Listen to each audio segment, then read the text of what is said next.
For the next 10 seconds, I want you to forget everything you know about manifesting, everything you've been taught about effort, grinding, forcing, or chasing. Because what I'm about to tell you will not require force. It will require only one thing, your inner attention. Now, breathe. And listen closely. There exist two words, just two, that have the power to bend the axis of your reality.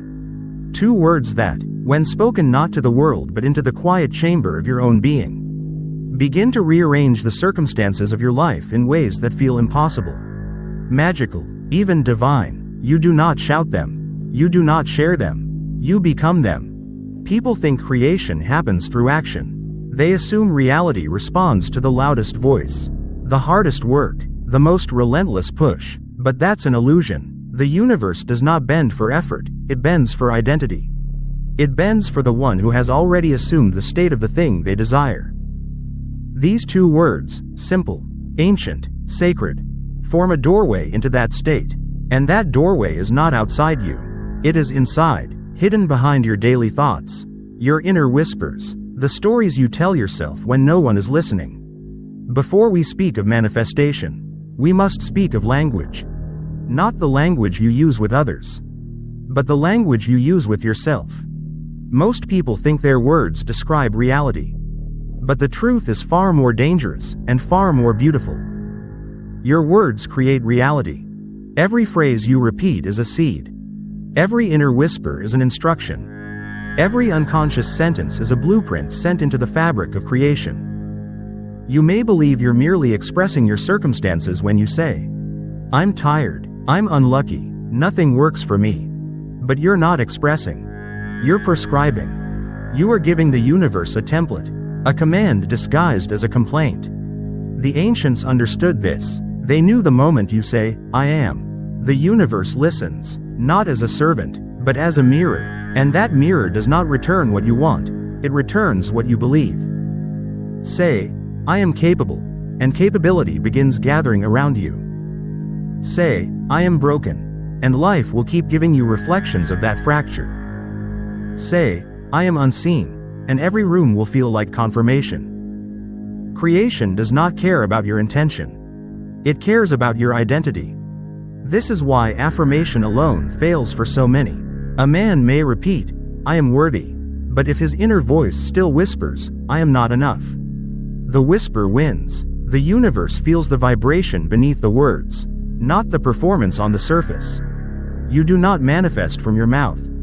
You manifest from your state. What you say out loud is irrelevant if your inner voice tells a different story. Your inner monologue is the true architect of your life. Consider this. If a person says, "I am successful," but inside he rehearses fear, unworthiness, or desperation, the universe does not respond to his statement. It responds to the contradiction. And contradiction creates delay.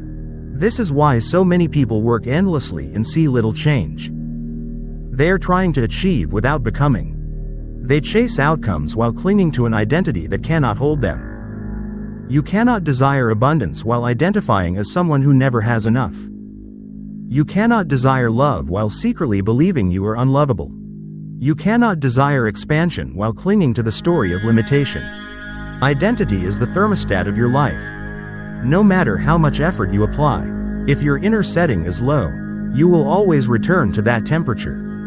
This is why lottery winners lose their fortune. Why relationships collapse the moment insecurity rises. Why breakthroughs dissolve just when they begin. Because the outer blessing does not match the inner identity. So the real transformation is not about chasing results. It is about shifting the state from which your life emerges. And the shift begins with two words that shape everything that comes after them. I am. This is the root of creation. The birthplace of identity. The ignition point of manifestation. When you say, I am, you are not describing yourself. You are declaring yourself. You are setting the coordinates of your consciousness. You are telling the universe, this is where I stand. This is who I choose to be. And the universe must reflect it. But here lies the secret most people never understand. You must speak these words in silence. Not because they are fragile, but because the human world is crude, noisy, and unaware of the unseen laws. When you reveal your inner declaration to someone who doesn't understand the invisible world, they will interpret it through their own fear, limitation, and skepticism. Their doubt becomes a shadow over your seed. Their logic becomes interference. Their misunderstanding becomes your delay. Creation grows in silence. Seeds sprout in darkness. Identity unfolds where no one can see. Your job is not to announce your destiny, it is to become it. It is in the quiet that the new identity forms. It is in the private moment that the new I am begins reshaping your world. And the reshaping does not happen through force. It happens through consent. Creation begins the moment you agree internally with a new possibility. The moment you say, yes, this is who I am now. Not someday. Not once I have proof. Not once things improve. But now. This inner agreement is the spark that ignites transformation. Because once identity shifts, action follows naturally. Behavior aligns effortlessly. Circumstances rearrange without strain. You stop pushing. You stop chasing. You stop begging reality to cooperate. Because you finally understand that reality is not something you pursue. It is something you attract through who you are being. And who you are being begins with your words. Not spoken to the world, but spoken to the soul. 2 words. Whispered within. Guarded like a flame. Repeated until they sink so deeply that your bones believe them. And once you believe, the outer world has no choice but to follow. There comes a moment, usually quiet and private, when a person begins to sense the truth. Life is not responding to their effort. Life is responding to their inner architecture. Everything you experience, every opportunity or obstacle, every coincidence or delay, it all begins not in the outer world, but in the invisible dimension of your inner speech. That subtle, constant, almost unnoticed dialogue inside you is the true blueprint of creation. And whether you realize it or not, you have been building your reality with it every day. Most people assume life happens to them. But life is happening through them. Your inner speech is not commentary. It is construction. The universe does not wait for your plans, it responds to your posture. Your tone, the quiet emotional signature behind every I am you whisper in the dark. This is the secret that separates those who drift through life from those who shape it. So let me ask you something. When no one is watching, what do you tell yourself? Not the words you post online. Not the words you speak to impress or to survive. But the words that rise unfiltered when you are alone. I can't. I don't deserve it. It always goes wrong for me. No one chooses me. Good things don't happen to people like me. These whispers, soft as they are, outweigh every loud declaration you make in the daylight. The world doesn't listen to the voice you perform, it listens to the voice you believe. You may think you're simply venting, simply expressing how you feel in the moment. But those expressions become instructions. They form grooves in the subconscious mind. And the subconscious mind is the engine of your reality. Your inner speech becomes your inner state. Your inner state becomes your identity. Your identity becomes your destiny. But here is the good news. The liberating truth people spend lifetimes searching for. Identity is not fixed. It is chosen. Your I am is not a description of the past. It is a command to the future. Imagine standing at the center of your life like a sculptor in front of raw stone. Every thought shapes it, every belief carves it, every inner whisper changes its form. The question is not, can I reshape my life? But, can I reshape the one doing the sculpting? Because once identity shifts, reality must shift with it. Let's go deeper. Most people try to manifest from the outside in. They chase outcomes. They adjust behavior. They push themselves into new patterns hoping it will create inner change. But that is moving backwards through the system. Behavior does not create identity. Identity creates behavior. A fearful identity can study confidence for years and never become confident. A scarcity identity can read every wealth book and never feel abundant. An unworthy identity can attract affection but never feel loved. You must become the identity first. Then the behaviors, habits, opportunities, and relationships that match it emerge as if they were always waiting behind a curtain. This is why the two sacred words matter so profoundly. When you say, I am, you are deciding which identity you stand inside. And identity is not built by force, it is built by assumption. Assume the identity of someone chosen, and you begin walking differently. Assume the identity of someone abundant, and your decisions change instantly. Assume the identity of someone loved, and your energy becomes irresistible. Your world cannot contradict the identity you consistently inhabit. It must reflect it.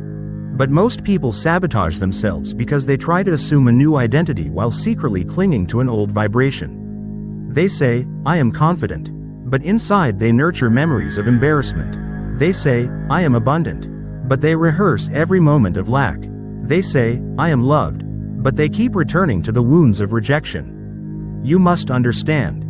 Your inner world listens not to your hope, but to your repetition. What you rehearse becomes your reality. If you rehearse fear, fear grows. If you rehearse worthiness, worthiness expands. If you rehearse possibility, pathways appear where none existed. Not because the universe suddenly changed, but because you did. Let me paint you an image. Imagine your subconscious as a vast garden where every inner word becomes a seed. Most people plant weeds without realizing it. They speak self-doubt into the soil. They speak limitation into the roots. And then they wonder why their life blooms with struggle.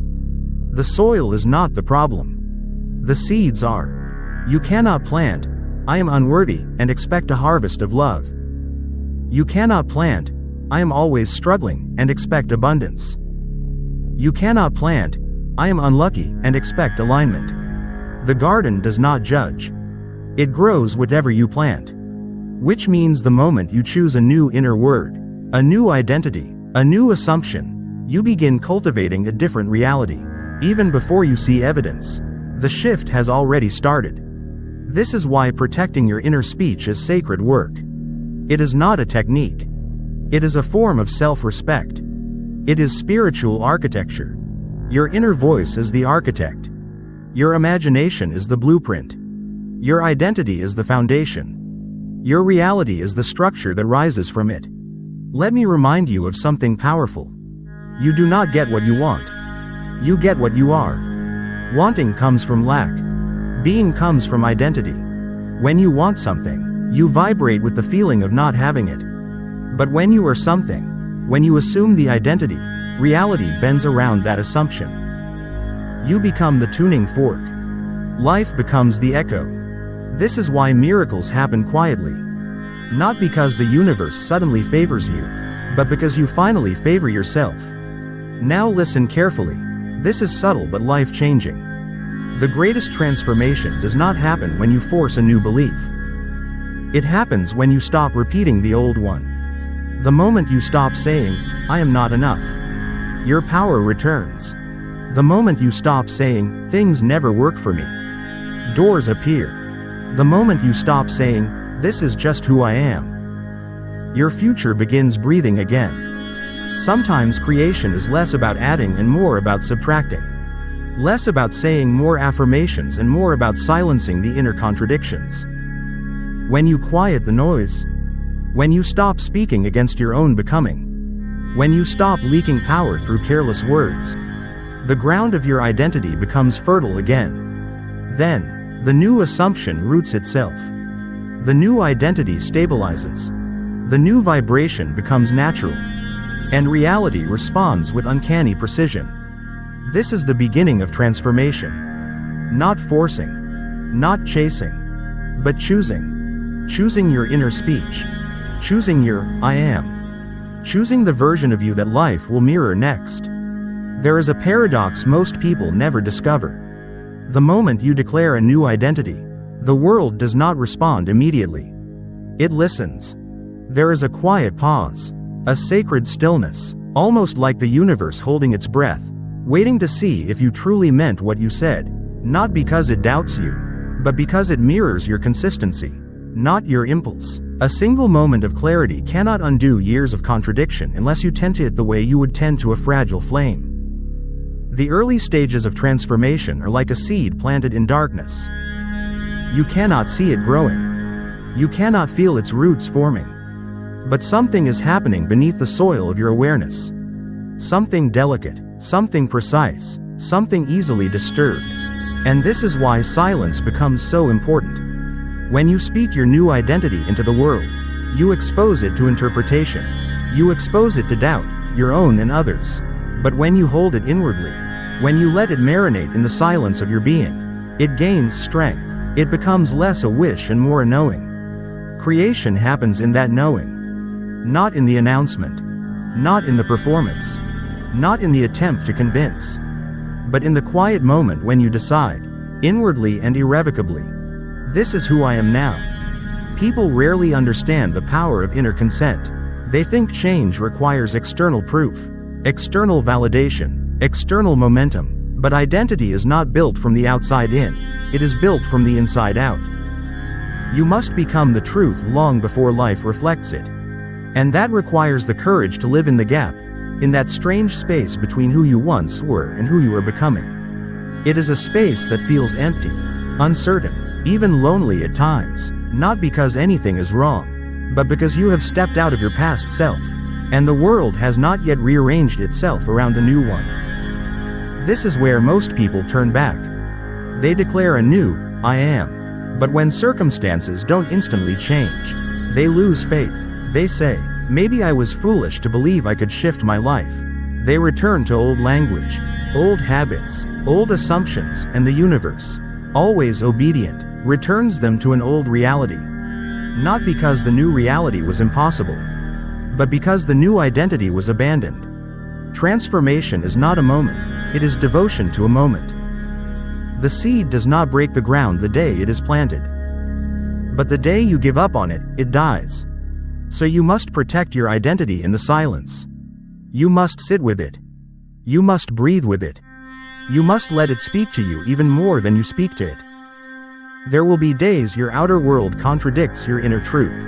You will look at your life and see the remnants of your old identities scattered everywhere. Bills, patterns, familiar disappointments. They all try to convince you that nothing is changing. Do not be deceived. The outer world is the slowest part of creation. It is the physical residue of past assumptions. And like any residue, it takes time to dissolve. The true shift happens long before the world catches up. When your thoughts stop arguing with your desire. When your emotions begin resonating with your future instead of your past. When your inner speech aligns with the identity you've chosen. This inner coherence is invisible, but it is seismic. Reality cannot ignore it. But here is where the real challenge emerges. Silence is not empty. Silence reveals everything you've been avoiding. When you sit quietly with your new identity, all the old voices rise up. The voices of doubt. The voices of inadequacy. The voices of every past failure that claim to know you better than your potential does. These voices are not your enemies. They are remnants. They are echoes of an identity that no longer fits. And yet, they test you. They ask, will you return to who you used to be, simply because it's familiar? Or, will you hold your ground and let the old identity dissolve? Your answer to those questions determines the shape of your future. Becoming someone new is not about forcing a new identity. It is about refusing to return to an old one. There is a moment in every transformation where something inside you whispers, I can't go back. Not because the past was terrible, but because it is too small for who you are becoming. This moment is sacred. It is the quiet rebirth of your being. But understand something deeper. When you shift identities, the world responds in patterns, not events. People change their tone toward you. Opportunities you once overlooked begin to glow. Your intuition sharpens. Your choices improve.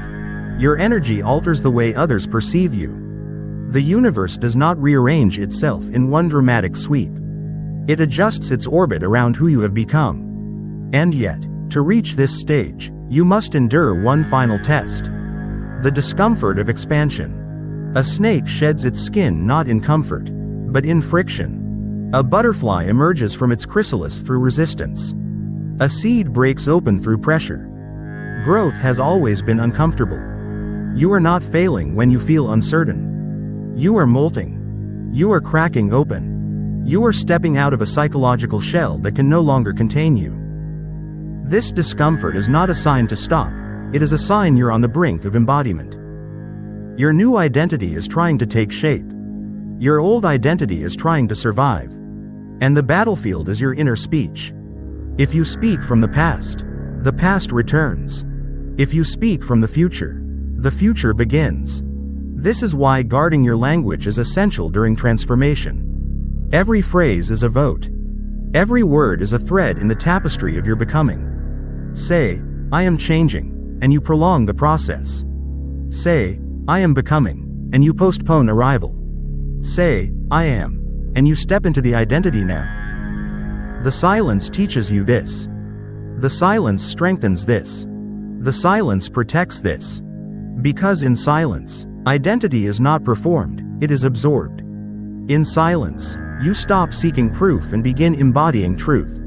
In silence, you stop negotiating with your doubt.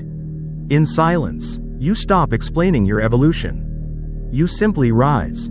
And when you rise inwardly, life rises to meet you. There comes a moment, a rare, unmistakable moment, when your inner shift becomes undeniable, not because your life instantly transforms, but because you do, and once you change, reality has no choice but to follow. This moment does not arrive with fireworks or triumphant music. It arrives quietly, like dawn. Soft at first, then unmistakable. It is the moment you stop waiting for signs. The moment you stop asking for permission. The moment you stop negotiating with your doubt. You simply know. Not intellectually. Not emotionally. But existentially. You know you have crossed an invisible threshold. You are no longer the person hoping for a future. You are the consciousness generating it. And that is the true meaning of creation. Not forcing outcomes, but becoming the person for whom those outcomes are inevitable. When this shift occurs, life feels strangely lighter. You stop dragging the world behind you like a burden. You stop trying to bend reality into shape. Instead, you begin to notice a subtle harmony between what you feel and what unfolds. This harmony is not luck. It is resonance. You are no longer working against the universe. You are working with it. There's a profound peace in this realization, not the peace of inactivity, but the peace of alignment.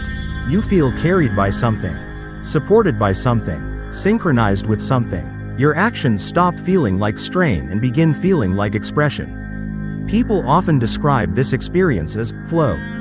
But that word barely touches the depth of what is happening. Flow is simply you acting from your new identity. Flow is action without contradiction. Flow is energy without interference. When your identity is coherent, life becomes cooperative. But here is the quiet truth no one tells you. Creation does not require you to control outcomes. It requires you to maintain the identity that makes those outcomes natural. You do not manifest a reality. You manifest a version of yourself who lives in that reality. Everything else aligns around that version. This is why the internal work is always more important than the external hustle. The hustle belongs to the old paradigm, the belief that effort is what shapes reality. But alignment belongs to the new paradigm, the recognition that consciousness shapes reality. When you truly assume the identity of the person you want to be, your behavior changes without force.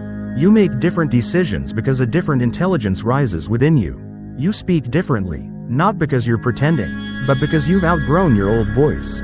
You show up differently, not because you're motivated, but because anything less is now incongruent. Identity does the heavy lifting. But as the identity stabilizes, another transformation unfolds. Your relationship with time begins to shift. You stop seeing the future as something separate from you. You experience it as something emerging from you. The longing for proof fades. Because proof becomes irrelevant. You understand that the physical world is simply the last place where change appears.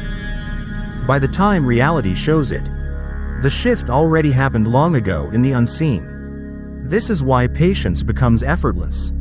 Not because you're waiting, but because waiting is no longer a concept that applies to your experience. How can you wait for something that is already yours in identity? Reality is now simply rearranging itself to reflect your inner truth. But creation also demands something essential: the courage to stay loyal to the unseen, even when the seen hasn't yet caught up. Loyalty to the unseen is the mark of a creator. Loyalty to circumstance is the mark of the unawakened. Most people worship their circumstances. They let their emotions rise and fall with whatever the outer world presents. They speak as though the mirror controls the face. But when you become the creator, the mirror becomes irrelevant. It is no longer the authority. It is the echo. You live from the cause, not the effect. You speak from the truth, not the evidence. You act from the identity, not the fear. And as this loyalty strengthens, something extraordinary happens. Resistance dissolves.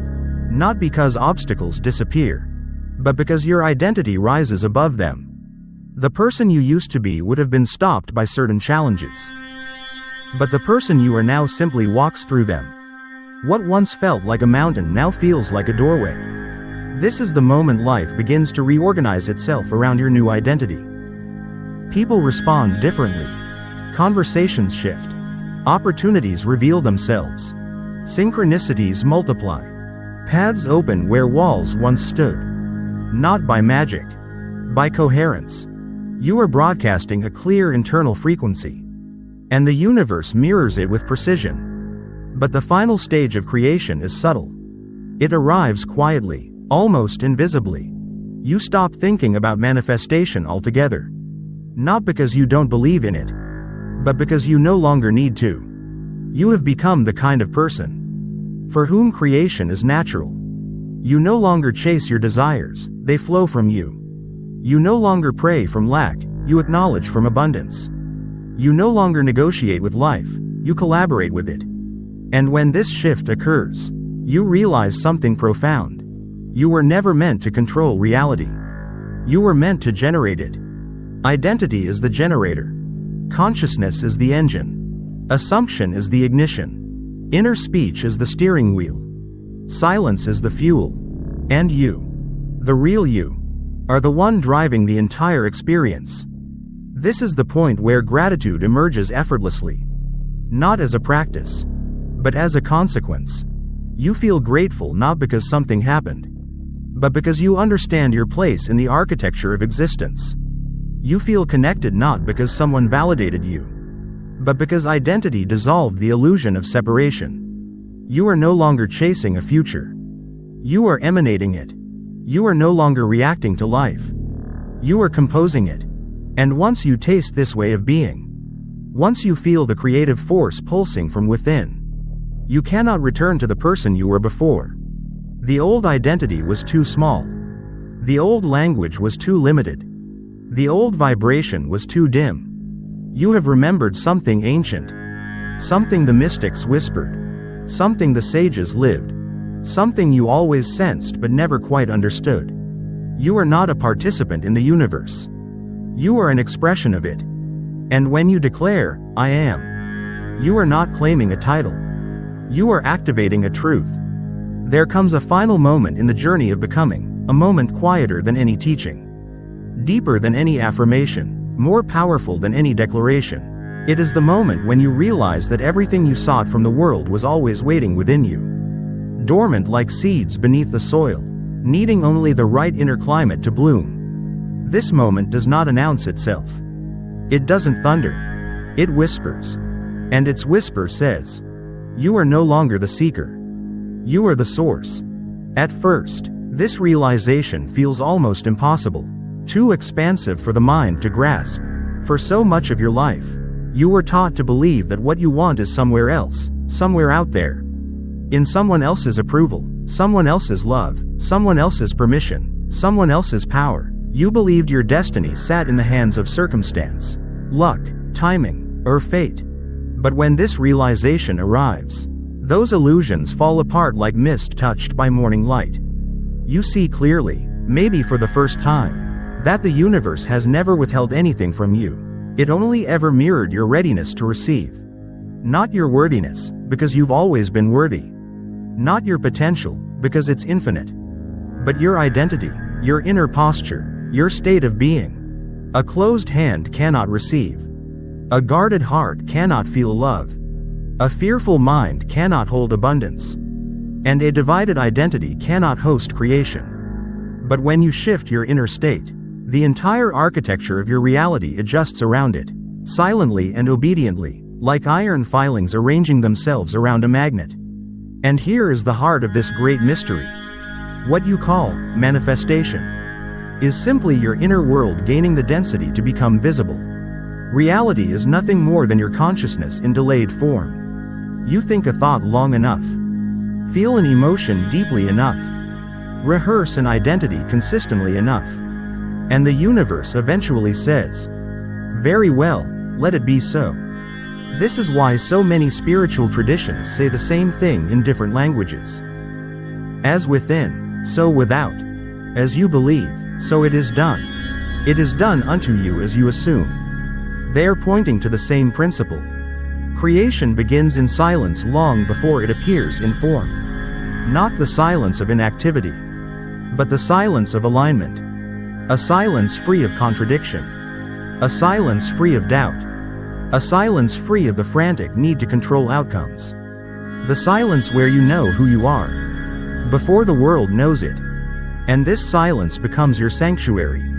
Not because you hide there, but because creation grows there. Seeds do not sprout under inspection. They sprout under trust, warmth, and darkness. Your identity evolves the same way. This is why ancient mystics kept their declarations sacred. Why shamans spoke their truths only inwardly. Why sages taught that power is preserved through silence. The moment you expose a forming identity to the skepticism of others, you weaken its structure.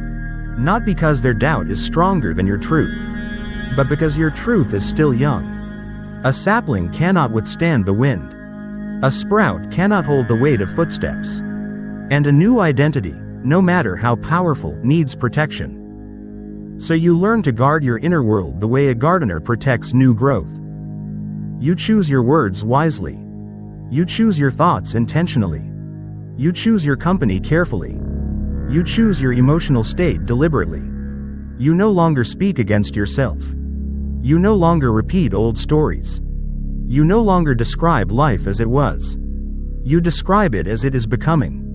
And as you live from this new identity, something remarkable happens. The world stops feeling like resistance and starts feeling like response.